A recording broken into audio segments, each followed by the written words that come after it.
नमस्कार मित्रों, कैसे हैं आप सब। आशा करते हैं कि आप अच्छे होंगे। हमारे चैनल में आपका स्वागत है। आज हम बात करने वाले हैं भारतीय दंड संहिता 1860 की धारा 304 खा के बारे में, यानी 304 वी के बारे में। यह धारा क्या कहती है, इसमें सजा का क्या प्रावधान है, कितना यह संज्ञेय है या असंज्ञेय है, अजाबांती है या जबांती है, इन सभी पर आज हम चर्चा करने वाले हैं विस्तार से। तो चलिए जानते हैं कि धारा 304 खा क्या कहती है। धारा 304 खा दहेज मृत्यु के बारे में बताती है।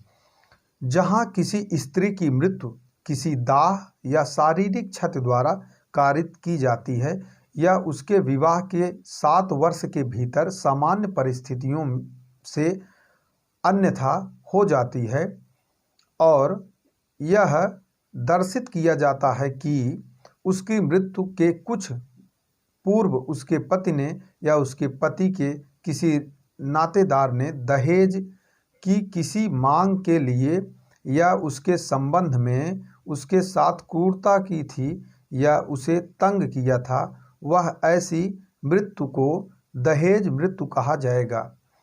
अगर किसी विवाहिता स्त्री की 7 वर्ष के अंदर अगर मृत्यु हो जाती है और उसके पति द्वारा या उसके पति के नातेदार द्वारा अगर दहेज के लिए कभी भी उस 7 वर्ष के अंदर दहेज की मांग की गई हो और उसकी सामान्य स्थिति से अथवा अगर उसकी मृत्यु हो जाती है उसके पत्नी की, तो वह दहेज हत्या की कोर्ट में आएगा या कहा जाएगा और ऐसा पति या नातेदार उसकी मृत्यु कारित करने वाला समझा जाएगा। ऐसा पति और नातेदार उसकी मृत्यु कारित करने वाला समझा जाएगा। स्पष्टीकरण में देखेंगे, इस उपधारा के प्रयोजनों के लिए दहेज का वही अर्थ है जो दहेज प्रतिषेध अधिनियम 1961 की धारा 2 में बताया गया है। जो कोई दहेज मृत्यु कारित करेगा वह कारावास जिसकी अवधि 7 वर्ष से कम की नहीं होगी किंतु जो आजीवन तक हो सकेगी दंडित किया जाएगा।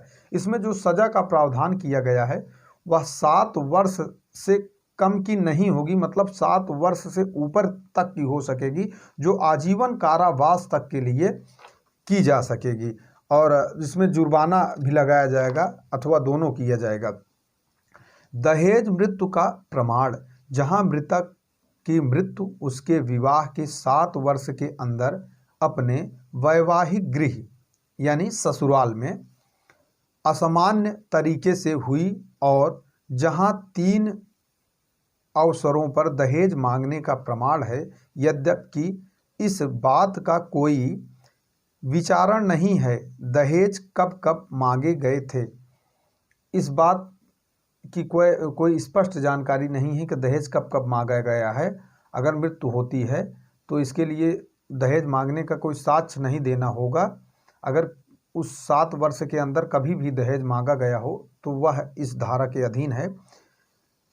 और जहां की अभियुक्त पति दहेज मांग का प्रत्यक्ष लाभार्थी है, मतलब दहेज अगर मिलता तो उसका पति जो है उस दहेज का लाभ लेता, लाभार्थी है, वहां पति भारतीय दंड संहिता की धारा 304 खा के अंतर्गत दोष सिद्ध के लिए दायी है, परंतु किसी साक्ष्य की अनुपस्थिति में दूसरे अभियुक्त जो दूर के रिश्तेदार थे दहेज मांग के लाभार्थी नहीं थे, मतलब अगर वो दहेज मांगते भी तो उनको ना मिलता, ऐसे वो लाभार्थी नहीं थे, वह दहेज मृत्यु के अपराध के लिए दोष सिद्ध नहीं किए जा सकते हैं।